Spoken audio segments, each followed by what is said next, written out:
I signed up for the dance class on a whim.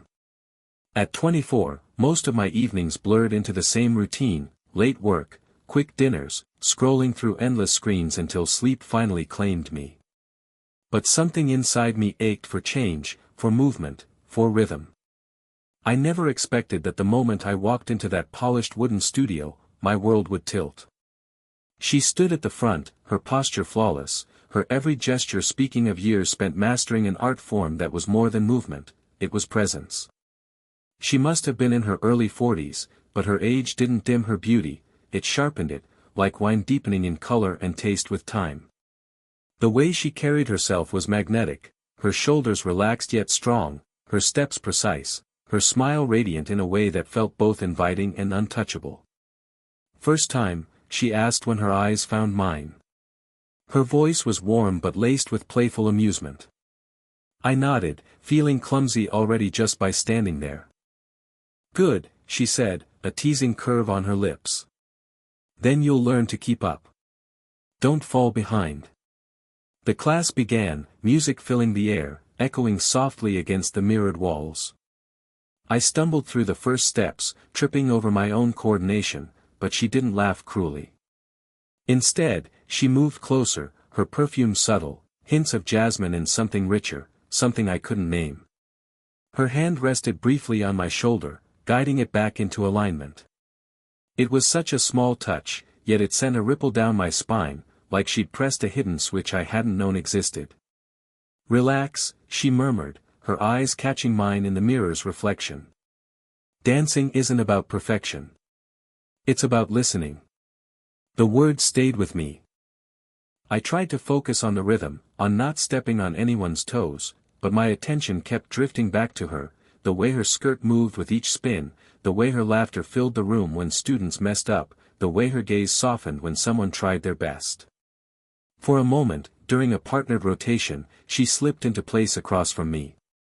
Her hand slid into mine, light yet firm, her other hand brushing against my arm as she guided me. I forgot the steps entirely. All I could register was the warmth of her skin, the steadiness in her grip, and the teasing glint in her eyes as she whispered, "Just for me, see? Not so difficult." By the time class ended, I knew this wasn't just an evening distraction. Something in me had shifted. And it had everything to do with the dance teacher who teased, "Move with me, don't fall behind." The first week was awkward.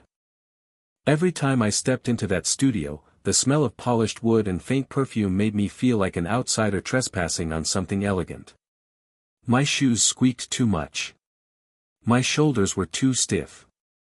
My timing, always off. But she never made me feel small for it. She corrected me, yes, but in a way that felt like she was pulling me towards something better, not pointing out my flaws. When my arms were too rigid, she slid her hand along my forearm and gently bent my elbow. "Like this," she said, her voice calm, almost coaxing. When I leaned too heavily into a step, she pressed her palm against my chest, lightly, barely there, reminding me to hold balance, not force. Each touch was practical, yet it lingered in my mind long after her hand moved away. And then there was the way she looked at me. Sometimes, in the reflection of the mirror, I caught her watching, not with judgment, but with a quiet intensity. She would quickly shift her gaze to another student, but I knew I hadn't imagined it. Those small moments unsettled me in the best way, making my pulse quicken like the beat of the music I kept missing. One evening, during a paired sequence, our hands locked longer than necessary. Her fingers were warm, steady, guiding mine into rhythm. I could feel the faint pulse at her wrist, and for a second, I forgot every step. She smiled, not mocking, but with a softness that said she noticed my hesitation and chose not to expose it. "You're listening better," she said, as we circled with the group. Not just to the music, but to me. Her words struck deeper than I expected. I realized she wasn't only teaching me how to dance. She was teaching me how to pay attention, how to trust, how to let go of the need to control every move. After class, I stayed back, watching her stack chairs, the curve of her shoulders framed in the studio's dim light. She caught me looking and teased, "You'll get it soon enough." Just don't let your head wander too far, or you'll trip again. I smiled, but inside, I wondered if she knew that my head wasn't wandering, it was fixed entirely on her. The rhythm I came to learn wasn't just in the music.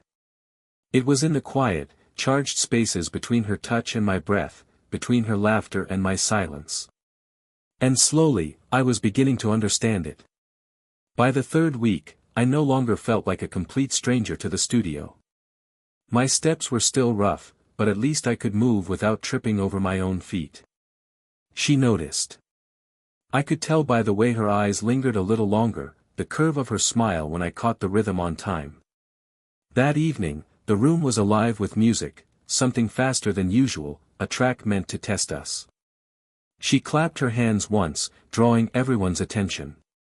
Her voice, smooth but edged with playful authority, carried across the space. Tonight, she announced, her gaze sweeping over the class before landing squarely on me, no excuses. Move with me, don't fall behind. The way she said it, half teasing, half daring, sent a flush up my neck. Everyone else laughed lightly, but I knew her challenge was meant for me. And strangely, instead of shrinking, I felt a spark of determination. She paired with me during the sequence, slipping her hand into mine. Her grip was firm yet relaxed, and when the music swelled, she leaned closer, guiding me into the steps. 1, 2, 3, she counted softly, her breath brushing against my ear as we moved. I tried to keep up, but halfway through I stumbled. My heel caught awkwardly, and I nearly crashed into her. For a split second, I panicked. But she only laughed, low and melodic, not unkind. Her free hand steadied my arm, her touch sending heat spiraling through me. Careful, she teased, eyes dancing. You'll make me think you're doing it on purpose. The rest of the class blurred. I couldn't hear the chatter of the other students or even the instructor's casual corrections to the group. All I registered was her hand in mine, the glide of her body leading mine, the rhythm we were slowly discovering together. When the final notes faded, I realized we were standing too close. My chest rose and fell unevenly, and her eyes locked onto mine with a look I couldn't quite decipher. For a moment, no one else existed. The mirrored walls showed us as a pair, synchronized, connected. She finally broke the silence, her tone softer this time. See? You didn't fall behind. I swallowed, unsure whether she meant the dance or something more. But in that instant, I understood that her teasing wasn't just playful instruction. It was a way of drawing me closer, step by step, without either of us daring to name it yet. Over the next few classes, a pattern began to form. When everyone else packed up and drifted out into the night, I stayed behind. At first, I told myself it was just to practice the steps or to help tidy up, but soon it became clear that wasn't the whole truth. I stayed because she did. The studio felt different once the chatter of the other students faded. Quieter, warmer. The mirrors reflected only the two of us, and the music that had filled the room earlier was replaced by the soft hum of fluorescent lights. She would stack chairs, gather stray scarves and water bottles, while I awkwardly hovered until I found some excuse to help. You don't have to stay, you know, she said once, glancing over her shoulder as she wiped down the stereo table. I know, I admitted, bending to fold a chair. But I don't mind. Something in the way she looked at me then, half amused, half thoughtful, made me wonder if she knew exactly why I lingered. It was during one of those evenings that her tone shifted. She leaned against the ballet bar, her arms crossed loosely, her face softened by the studio's dim light. When I was younger, she began, I had a chance to dance abroad. Paris, even. But I stayed. My family needed me.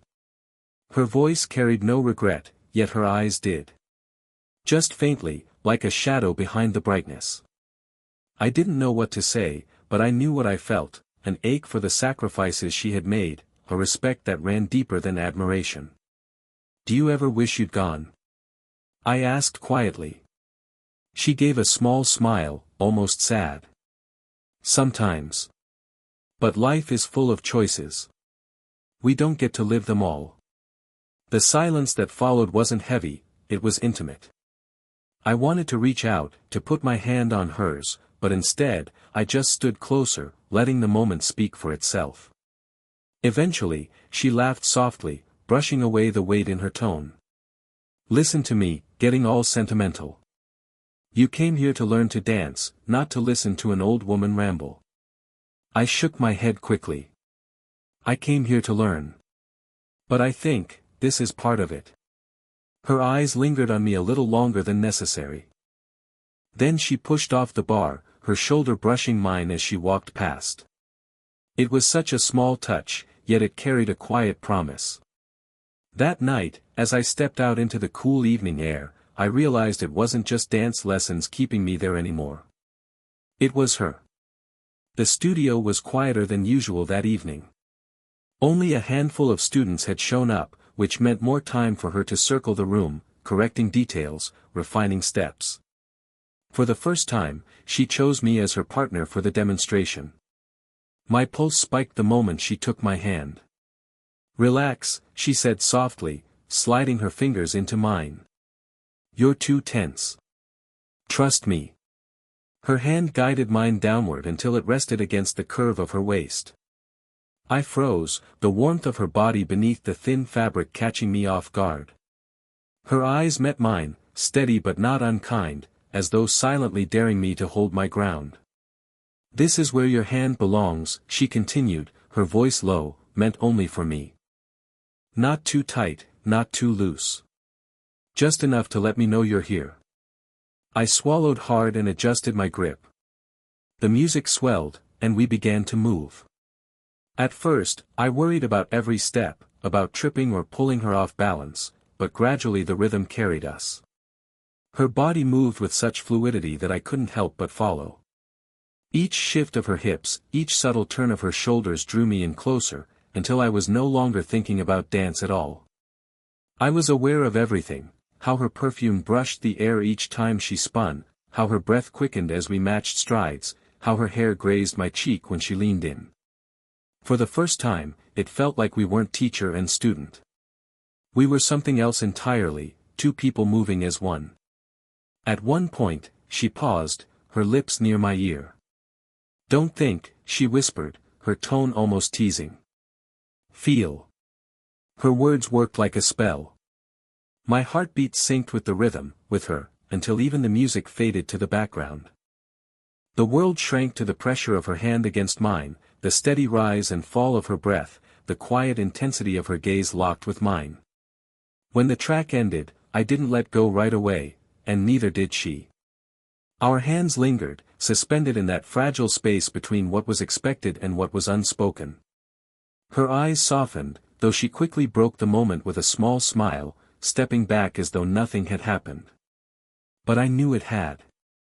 That deliberate guiding of my hand, that whispered, "Trust me," it wasn't just instruction. It was an invitation.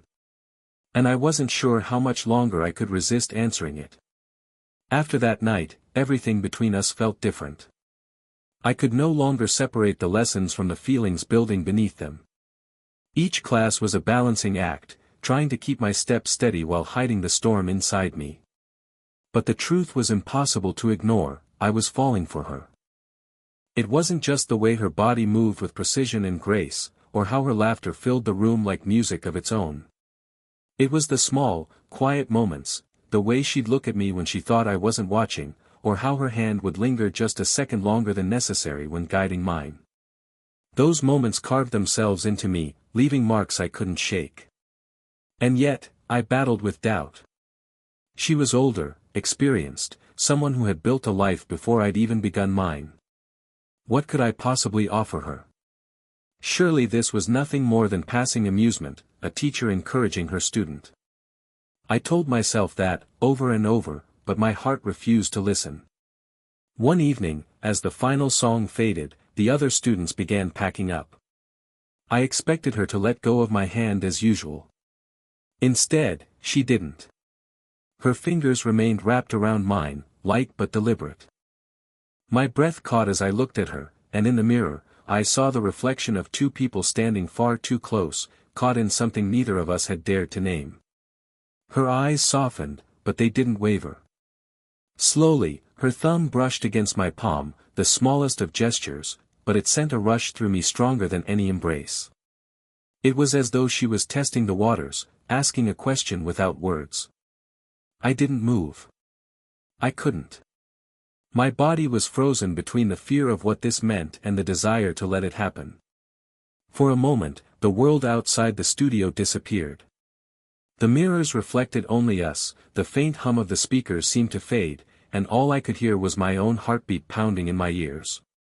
Finally, she exhaled, almost as if she'd been holding her breath too. "You've come a long way," she murmured, her voice low, intimate. I wanted to answer, to tell her what she meant to me, but my throat tightened. Instead, I nodded, still holding her hand like it was the only anchor I had. That night, I walked home with her touch still burning against my skin, wondering how much longer we could circle each other before something had to give. The night the shift finally happened, the class was smaller than usual. Rain tapped steadily against the windows, soft and steady, as if the world itself was urging us closer. By the end of the session, the other students filtered out one by one, their voices fading into the storm outside until only she and I remained. I gathered my bag slowly, part of me hoping she'd ask me to stay. And she did. "Don't rush off," she said gently, walking over to turn off the stereo. The room fell quiet except for the rain and the faint hum of the lights above. I hesitated, then admitted softly, "I like it when it's just us here." Her expression shifted, something unspoken flickered in her eyes. She stepped closer, her heels echoing lightly on the wooden floor. When she stopped in front of me, the distance between us was barely an arm's length. "You didn't fall behind," she murmured, her voice carrying both playfulness and something deeper. For a moment, neither of us moved. I could feel the pull, that invisible thread that had been tugging us together for weeks. My chest tightened as her hand reached up, brushing lightly against my arm before sliding down to find my hand. She laced her fingers through mine, her touch deliberate this time, no longer a correction, no longer part of the lesson. I searched her eyes, waiting for hesitation, for her to pull back. But she didn't. Instead, she stepped closer, her body fitting against mine with quiet certainty. Slowly, her arms slipped around my shoulders, drawing me into an embrace that was unhurried, steady. I felt the crown of her head rest lightly against my chest, her cheek brushing my shirt as if she belonged there. My arms wrapped around her waist almost instinctively, and for the first time, I let myself hold her without fear of what it meant. The warmth of her body, the rhythm of her breathing against me, it felt like the dance had carried us to this moment all along. "You make it sound so easy," I whispered. She laughed softly, her breath warm against my collarbone.